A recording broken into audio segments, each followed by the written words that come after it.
ईश्वर ने अपने अंश में से 5 तत्व भूमि, गगन, वायु, अग्नि, जल को मिलाकर मानव शरीर की रचना की है और पूरी योग्यता और शक्तियाँ देकर इस धरती में स्वच्छ जीवन बिताने के लिए भेजा है।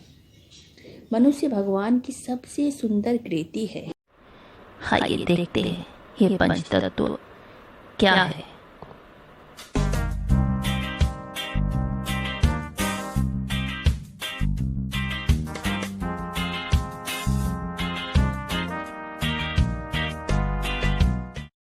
जल तत्व शीतलता प्रदान करती है। इसमें विकार आने से स्वच्छता कम हो जाती है। इंसान के बॉडी में जल का अंश 70% होता है। इसी से जल की सर्वाधिक आवश्यकता प्रतीत होती है। जल की कमी से बॉडी सूखने लगती है, नसें जकड़ती हैं, हड्डियां निकल आती हैं, शरीर की रौनक खत्म हो जाती है। जल हमारे शरीर को सिंचता है, इसलिए मनुष्य को प्रतिदिन बहुत ज़्यादा पानी पीना आवश्यक होता है। ताज़ा जल में ऐसे कितने ही रासायनिक तत्व पाए जाते हैं जिनसे शरीर को पर्याप्त पोषण मिलता है। पृथ्वी या मिट्टी तत्व में विष या विकार को खींचने की अद्भुत शक्ति पाई जाती है। शरीर के जिस अंग पर मिट्टी का लेप लगाया जाता है उसी का विकार युक्त अंश खींचकर मिट्टी में आ जाता है। इसके साथ ही मिट्टी में पोषण देने की भी अपूर्व क्षमता है। जैसे फल फूल आदि से एक प्रकार की खुशबू निकलती है जो वास्तव में एक तरह की वाष्प या गैस होती है, उसी प्रकार पृथ्वी या मिट्टी से भी एक विशेष गैस निकलती है जो बड़े ही अमूल्य गुणों से युक्त होती है। अग्नि तत्व जीवन का उत्पादक है। संसार में जितने जीव जंतु, पौधे, वनस्पति आदि पैदा होते हैं और बढ़ते हैं, उनके मूल में गर्मी अवश्य रहती है। वेद में भी सर्वप्रथम अग्नि मिले पुरोहितम कहकर सब तत्वों में अग्नि के महत्व को प्रकट किया है। सूर्य अग्नि तत्व का ही प्रतीक है। सूर्य को जगत की आत्मा कहा गया है। यह बात सदा देखने में आती है कि जिन पौधों को ठीक धूप लगती है वे शीघ्र बढ़ते हैं और खूब फलते फूलते हैं।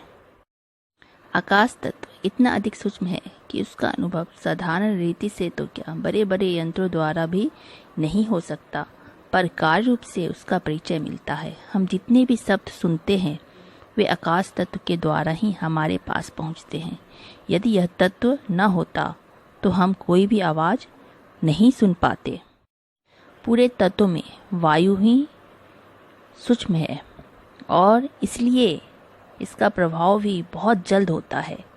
अन्य और तत्वों के बिना इंसान काफ़ी समय तक जीवित रह सकते हैं, पर वायु के बिना किसी सामान्य मनुष्य का 10 से 5 मिनट भी काम नहीं चल सकता।